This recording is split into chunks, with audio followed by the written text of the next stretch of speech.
7 for 3. Bingo!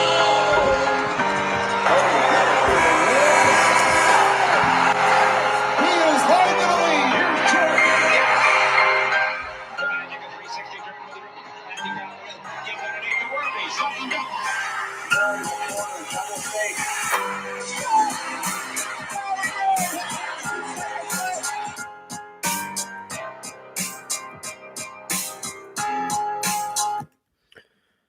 What's going on, guys? Welcome back to Dime Dropper for our first episode of the finals, a recap for the finals, and of course, the semifinals of Euro 2020 have just concluded. So we're going to be tackling all three of those. If you didn't check out my Euro 2020 video with my boy Jack, please go check it out, especially because England have just made it to the final. So everything in that video still stands. To hear about the experience over there right now, or just, we talked about crowds and the differences between American and English atmospheres and all this different type of stuff. And so, yeah, go check that out. Go check it out. It's just great because, part of my goal of this channel was to have it, multicultural and to be as diverse as possible and not just American basketball podcast, because that's never what I intended it to be. There's a reason why Dime Dropper is definitely a basketball name, but basketball is more the umbrella topic as opposed to the sole focus. At least in the beginning, we've had it as our sole focus, but as you see, we're going to start to expand. Let's talk about the game, starting with the Suns and the Bucks, being that this is still a basketball first show. I'm going to talk about the first game of the finals.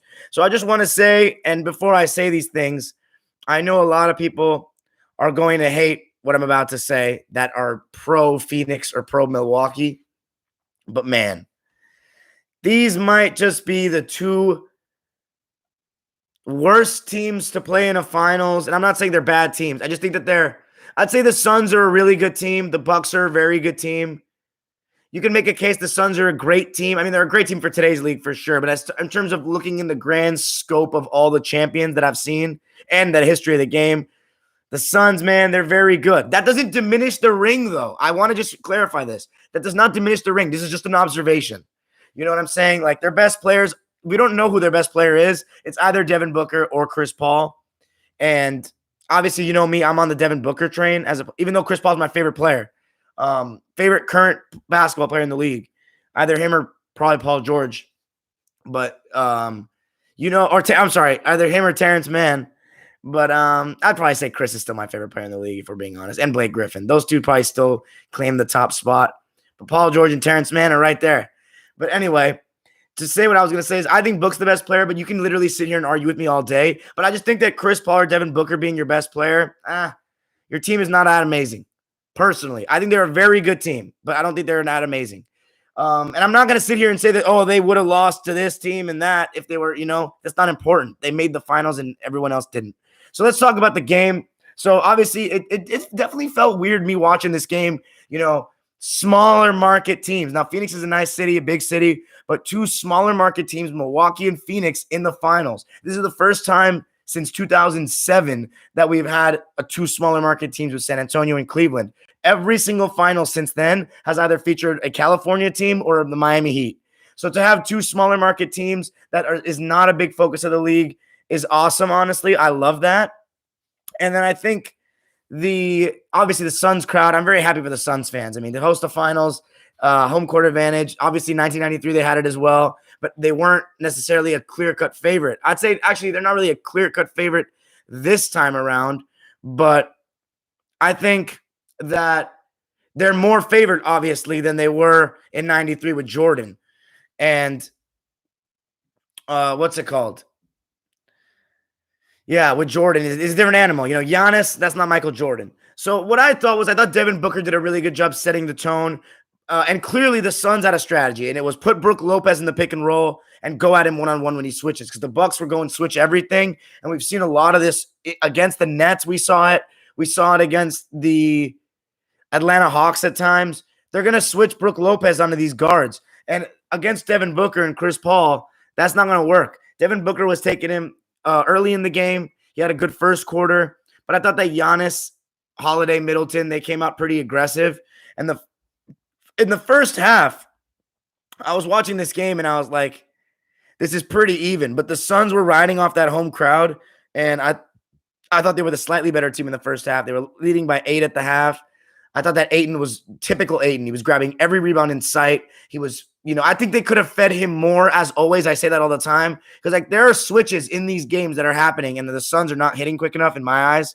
Not in my eyes. I know for a fact. But, in today's NBA, they neglect the post-up switch sometimes, and I disagree with that completely, especially when you have a skilled big like Ayton. But they were able to get away with it on some possessions by having Booker or somebody go at Brook Lopez or just going with something else.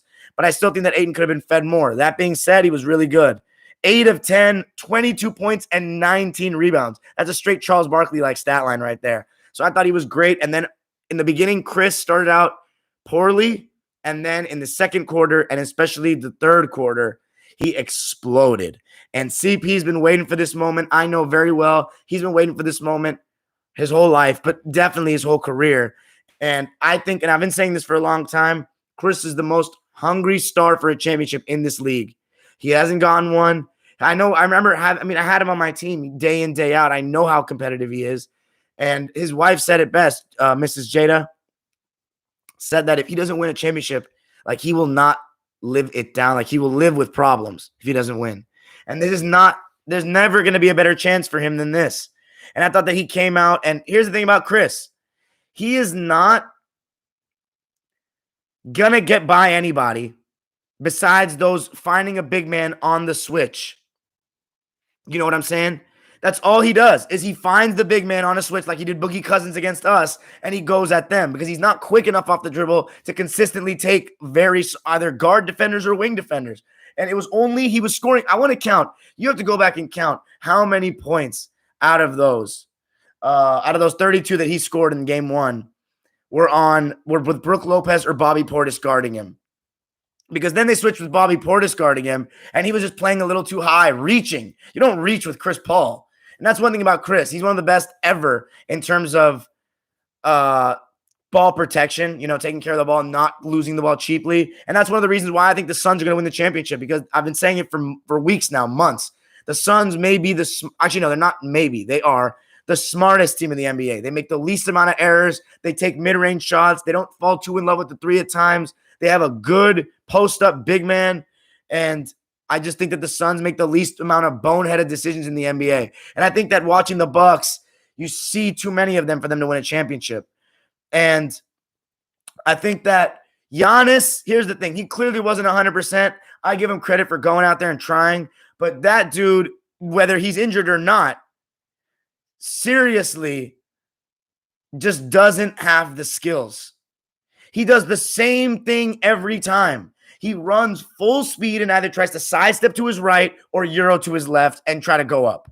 It's so predictable. There was one play in the beginning of the game where he hit a turnaround. And I looked at my friend. I was like, if he can hit that, and he goes, if he hits that, they're winning the championship. Our good friend Ocean's Wave, who we had on the How Kobe Bryant's Lakers Lost 2 Finals episode. So if you are interested in Lakers stuff or Kobe or any of that or basketball history, go check that episode out. We're going to be following up with it right after this finals with how Kobe Bryant's Lakers won back-to-back chips. But I was watching the game with him, and he was saying if Giannis can hit that turnaround, they're going to win the chip. Problem with Giannis is those moves are a dime a dozen. He doesn't hit any mid-ranges with consistency. His free throws are a problem, and he's just far – I just don't think he has the skill to be the best player on a championship team, quite frankly. And I could be wrong about this. Just like I said many times, the Suns aren't going to win the championship this year, and now they're in the finals. But obviously, if you would have told me that Kawhi is going to miss, AD is going to miss, and Jamal Murray's not going to play in the 3 series they play, 100% they'd have a chance to win the championship. But let's talk about the Suns overall. I mean, Cam Payne, 17 minutes, a very good 17 minutes, 10 points. Cam Johnson, 10 points. And Devin Booker, they might say that he was 8 of 21. He was 1 of 8 from 3, not very efficient. But, man, D-Book in his first finals game, he wasn't shying from the moment. He was getting good looks. He scored 27 points, and he had some great passes with his left hand. 6 assists for him. Left hand, not easy to do that. Just whipping it across or whipping it to the corner. I thought Jay Crowder's defense was great, but again, that one round, and we talked about this in the glorified summer league last year, the one round in which Jay Crowder didn't play well is, what's it called? Was the finals last year. And so now he's, again, I'm not going to say he played badly, but offensively, 0 of 8 to start. If you're a Suns fan, you don't want to see him like choke it up in the finals with his open shots. But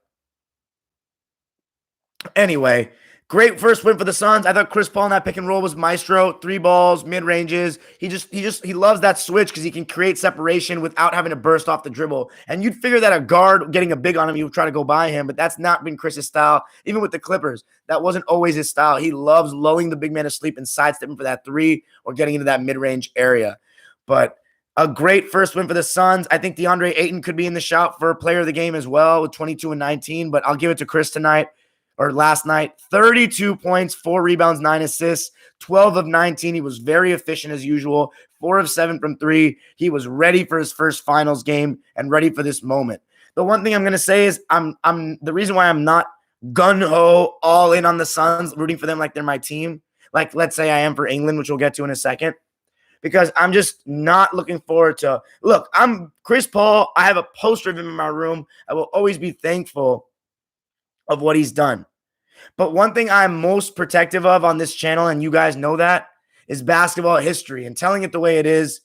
And the media has a job, like LeBron, top 2 all-time type of scenario with Chris Paul if he wins this ring. They're going to try to make it seem like if you don't have him as a top 5 point guard of all time, then you're just wrong. And I would tell you this right now, coming from a real historian of the game, that is not correct. Okay? It's all about your criteria, and there's a lot of great players that have played this game.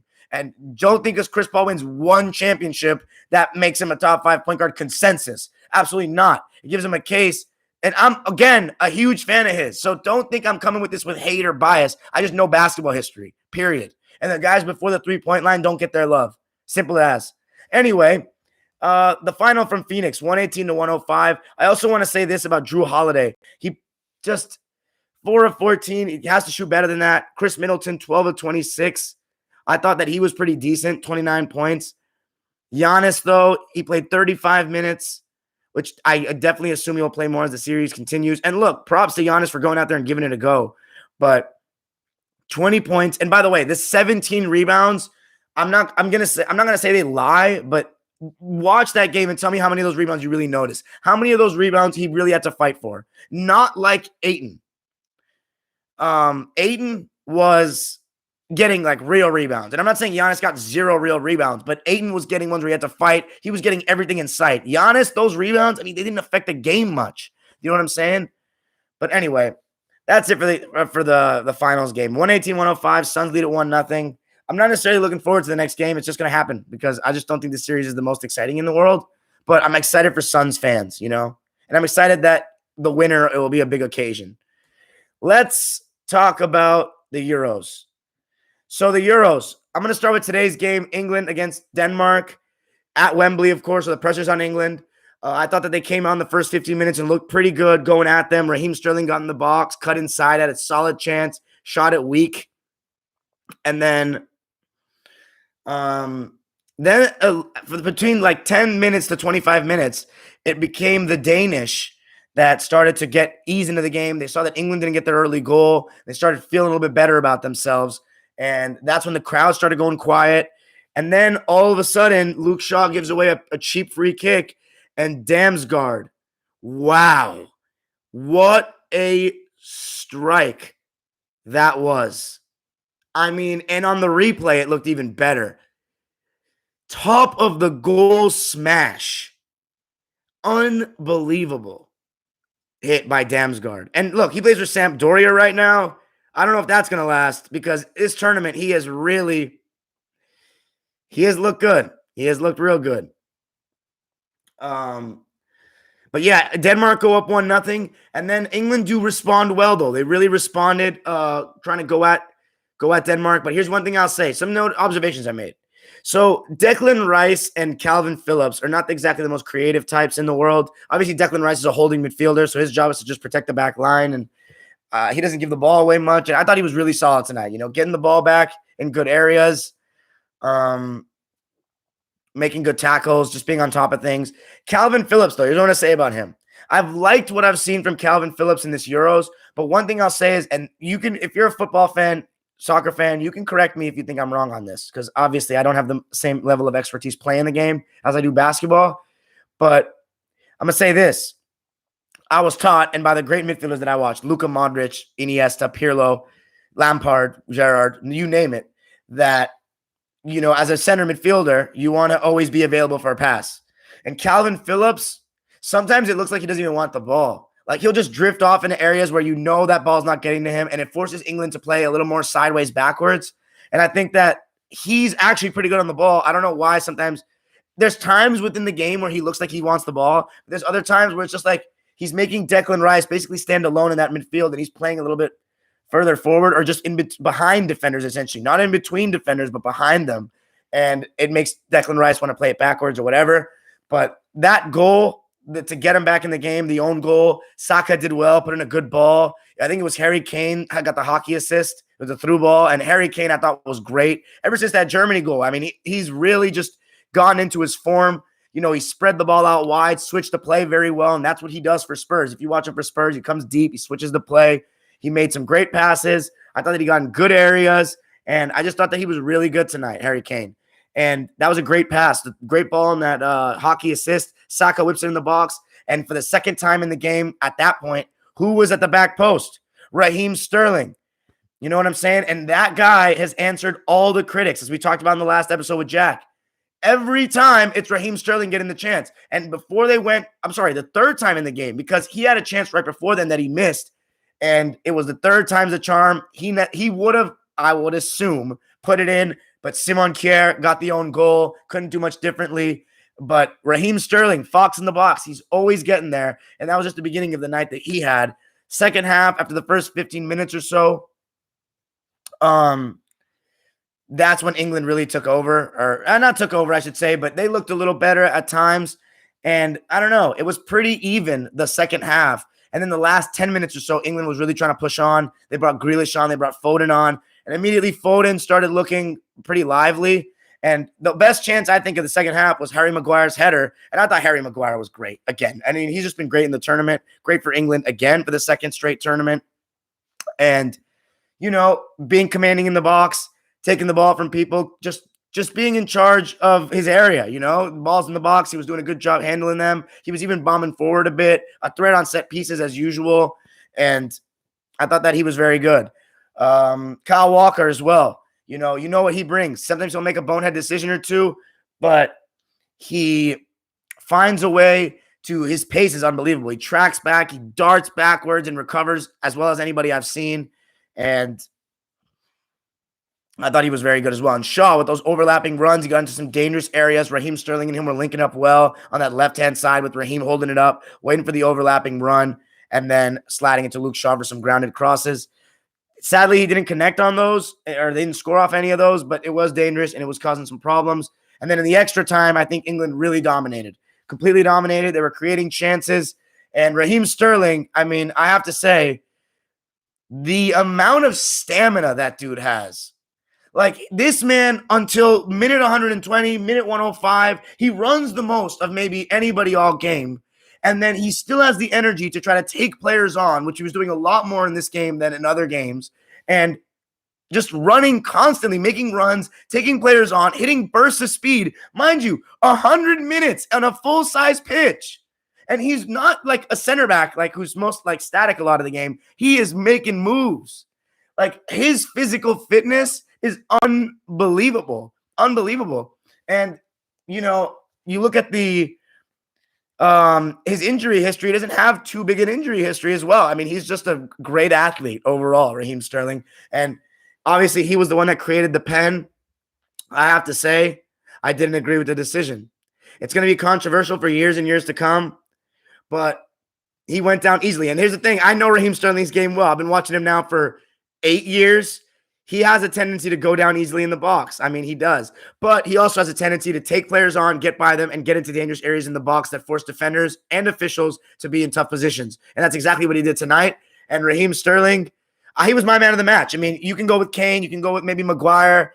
But I thought Raheem was just constantly taking players on, getting in great areas, and he just had an amazing tournament. And obviously, and here's the thing. I don't love the decision, obviously, as I said.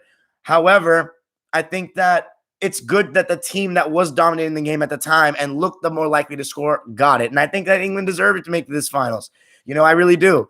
I don't think they were spectacular, but I think they deserve to win. And obviously, Kane misses the pen. Kasper Schmeichel makes a great save, but it comes right to Kane on the rebound, puts it in. Scenes at Wembley, and Denmark didn't look like they had any legs after that. But England, it's coming home, huh? For the first time since 1966, the three Lions are in a cup final. Obviously, the first time in my life and at home. This is the chance to win. Just like with Chris Paul in the NBA Finals, there has never been a better chance for England to win a tournament and to be at home. They've basically been like hosted this tourney, if we're being real. They got to do this. And Italy has looked the better team, in my opinion, in the terms of the tournament, but not by too much, especially after that last game. I think that England has a really good shot to do it. And only one goal conceded, not being off a set piece. I'm just interested to see, do they go back 5? Do they try to go at them? Do they play it a little more conservatively? Southgate's done a great job. And by the way, to Denmark, it was an amazing tournament for them, a great story. And I thoroughly enjoyed it, and they have to be proud of the way they played and the way they finished. But England and Italy, two footballing powerhouses in a final on Sunday afternoon, American Sunday afternoon, a Sunday night at Wembley in London. The scenes if England win. Oh, my God. We may have to have Jack back on the podcast if they win. But I'm so happy for the English side. I've seen plenty of disappointments in my life with them, most notably the Iceland defeat 5 years ago in the Euros. And then, of course, 2014, failing to make it out of the group stage. Wow. Raheem Sterling, Harry Kane, Luke Shaw, Declan Rice, Saka. And I thought Foden was really good when he came on. Looked creative, looked dangerous on the ball, made some good passes. Foden, we know how technically good he is. He just hasn't shown it much in the tourney so far, and he's had some good moments today. But that's overall what I got for the England game. For the Italians, I thought that Spain really impressed me that first half. And a special shout out, man. Pedri, that kid is younger than me by like 5 years. 18, playing in a semifinal, looking like the best player on the pitch. That kid is the real deal. You know what I'm saying? So, by the way, shout out to the Tampa Bay Lightning, back-to-back Stanley Cups. That hasn't happened in my lifetime, I believe, 2 back-to-back Stanley Cups. So if you're a hockey fan, drop a comment in it and fact check me on that one. When was the last time a team went back-to-back? Congrats to Tampa. Tampa Bay having a year, huh? The Lightning and the Bucks. But anyway, let's get back to the football. Wow. I thought Pedri was fantastic, and Barcelona got a keeper there. They got a really good one there. And then, of course, I thought that the second half, the Italians responded a little bit better. And Chiesa, he's just been phenomenal all tournament long. And that that was like, playing FIFA, you hit the finesse shot top corner right there, curling that shit. Wow. Chiesa has been brilliant. And then, Spain responded with Morata, of all people, scoring a goal. A nice little 1-2 with, I believe, Dani Olmo it was. And, Dani Olmo had his moments in this tournament that was bad, that were poor, but I actually was pretty impressed with him. I think he looked pretty good technically. He likes to take players on. And I don't know. I think he's a pretty young player from what I know. I could be wrong there. But I think that he has a solid future ahead of him. And I think that he'll probably be featured in, depending on his club form over the next couple of years, I think he could be featured in the Spanish team. Yeah, he's only 23 years old. Plays for Leipzig. Yeah, he's a pretty solid player. But he skied the penalty.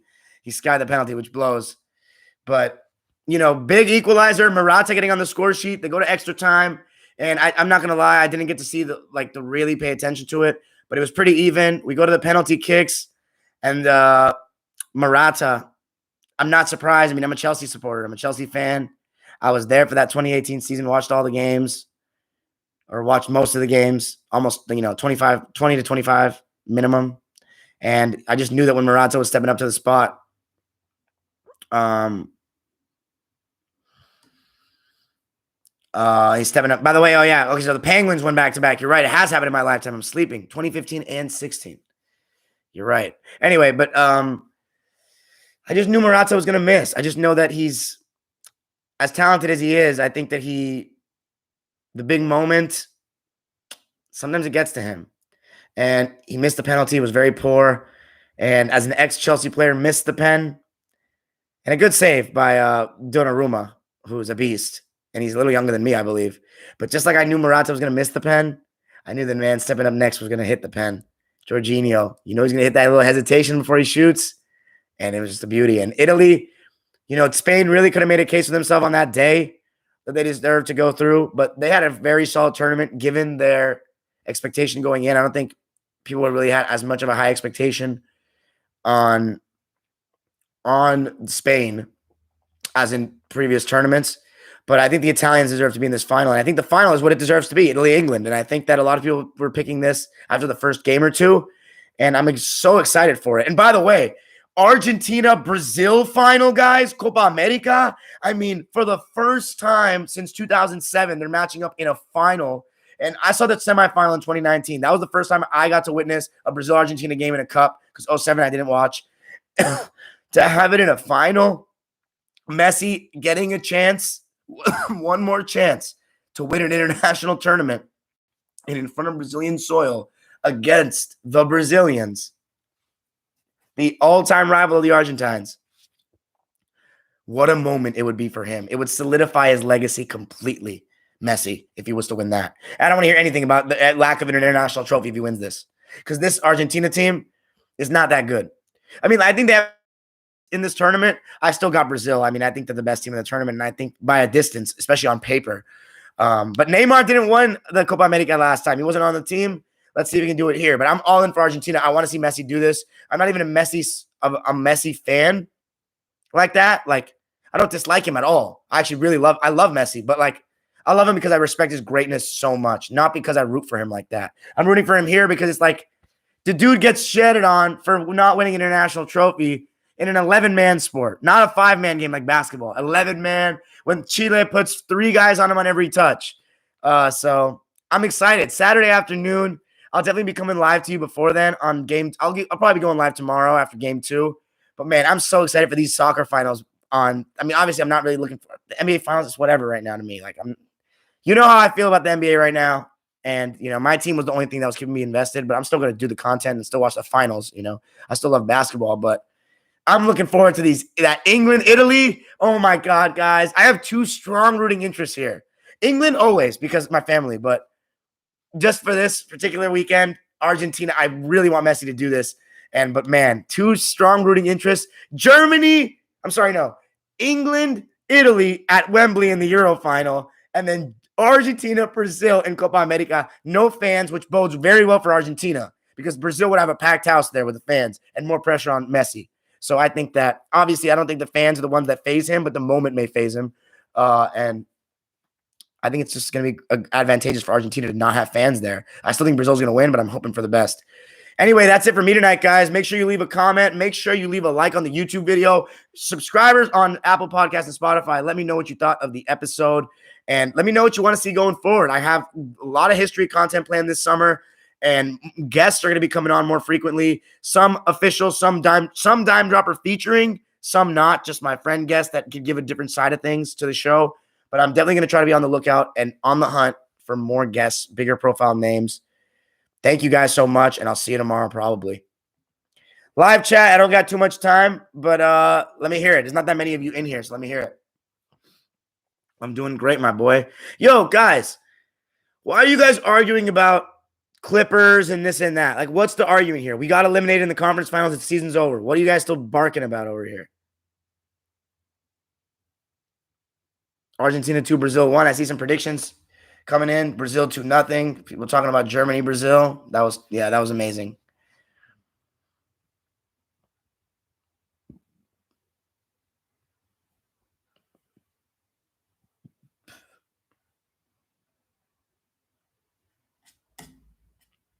What's more impressive, winning Copa America or the Euros? I mean, I think the Euros is a higher profile tournament, Raid. But I think for your own individual honors, there is no such thing. You if you're a South American or European, you don't play in that tournament. So it's equally as impressive. England 2-0? Olin Alvarez. I don't know about that, man. I don't think England's going to win 2-0 over Italy. I really think it's going to be a 1-goal game or go to even to the pens. Brazil, Argentina. I think I'm going to go with 2-1 Brazil. But, man, I can see it being 2-1 Argentina or 1-0 Argentina. Brazil and England gonna win? I hope England and Argentina win. And by the way, yo, Ali, what's up with you coming in here and just spamming Clippers this, Clippers that, dude? Like, are you a troll? I'm telling you this right now. I block trolls. Like, I'm not about the troll stuff. Like, if you want to troll, but you also talk real stuff with me, that's fine. But if you only come to troll, no, I'm not a grown ass man. Like, we can troll when I have 1 million subscribers. Then you can be some trolls when I'm getting paid bank. Here, I don't got the time for you or the patience for it. So, rate how well the British media blows the England national team. I'm not here with British media. You know what I mean? I don't have BBC or Sky or ITV, so I don't see it, but probably like, a lot. Italy are more tired. I think it's 2-0. It's coming home, lads. Olin Alvarez says, okay. It's coming home. It's coming home. It's coming. Football's coming home. What a scene it's going to be at England if they win it. All right, bro. I'm not a troll. Clippers trash. Want me to? Are we going hide mode here, Yo Ali? Are we going hide mode? Are we going timeout? I think that is a yes. Anyway, guys, get any last questions out? Because there's not that many of you in here because I didn't go after a game. So note to myself, I should definitely go after a game. I don't see Italy losing in a final, to be honest, says Joshua Nago. Seon says, British media is so annoying. Lucky to not listen to that. Can they be any worse than the American media, though? Like, really? Are they any worse than basketball media? I don't believe so. Harder to win the UCL or NBA Finals? I think, Gary Gregorian, I honestly think the NBA Finals because the Champions League is a lot more luck involved because it's a cup competition. That's my opinion, though. It is hard to win a Champions League, though. Don't make me wrong. Very hard. I just think the finals are harder. If Giannis were to win the chip, would this solidify him as an all-time great? No. It would solidify him as an all-time great. I don't think look, I'm going to be honest with you. I don't care if he wins a championship. He's not better than Barkley. He's not better than Malone. I don't even think he's better than Steve Nash. He's not better than Dwayne Wade. He's not better than a lot of guys, man. I'm being serious. I'm just watching the games. He's not, okay? He can win in this era. It's not better than those guys I just named. And a lot more. Drexler, just a lot more. He's solid, man, but he doesn't have skill. I don't give a fuck about his athleticism. He just charges in and takes advantage of the rules. And I like Giannis, man. I really like Giannis. I don't like his game. I like Giannis, the guy and the competitor. I just don't like his game. Coming home to Father Rome? Let's be real, Dime, says Scipio. I don't know, man. It's coming home to England. Clippers would have ended the Suns in 5 if Kawhi was playing. I disagree with that. I think we would have won in 6. We may have won in 5. It's all if Schmiff in the end. Did you see USA Mexico a while back? Which one? Joshua Nago. Well, I recap NFL this year. Maybe Rams more so. Rams for sure. NFL as a whole, I got to pay more attention. Is winning an Olympic gold medal more impressive than an NBA championship? It depends what competition, Raid. Jerry West or Chris Paul? Jerry West, dude. Come on. Jerry West is like, let me just put it into context for a second, right? Jerry West of his era is like a Curry of his era. Chris Paul is like Hal Greer. You know what I mean? And if you don't think that's disrespectful, I'm saying of his era. He's better all the time than Hal Greer. But Hal Greer is a champion. He was a perennial all-star. He led his team as well, not to finals, just like, you know what I'm saying? He led the Nationals to the conference finals. And then he, what's it called? And then he won a championship with Wilt. And then when Wilt left, they were still competitive and won 55 games. So let me see. Isaiah or Magic? Come on. What? Please. Darian, was Jerry West a shooting guard or a point guard? He was a guard, a combo guard, but I consider him more of a point guard. He brings the ball up more than anyone else. He is listed as a point guard almost every single year of his career, and he started on the All-Star team as a point guard every time. And I just think he was a score-first point guard. Who's my fave ever England player? Super Frank, Super Frank, Super Frankie Lampard, and of course JT, and then Raheem Sterling. Copa America final Brazil. Okay. What's your all-time Clippers starting 5? C, P3, Paul George at the 2, Kawhi at the 3, Blake at the 4, and I guess DJ at the 5. Sorry, but if we're going Braves included, McAdoo at the 5. Sorry to Danny Manning, Ron Harper, but I have to put PG and Kawhi there now. Do I think Doc will get fired if the Sixers exit playoffs early? Again? Of course. Bill Simmons says that a chip would put CP3 behind only Magic and maybe Isaiah. Well, that's bullshit. He's not better than Curry. So, no. LeBron or Larry Bird? I'll get back to you on that. Anything else?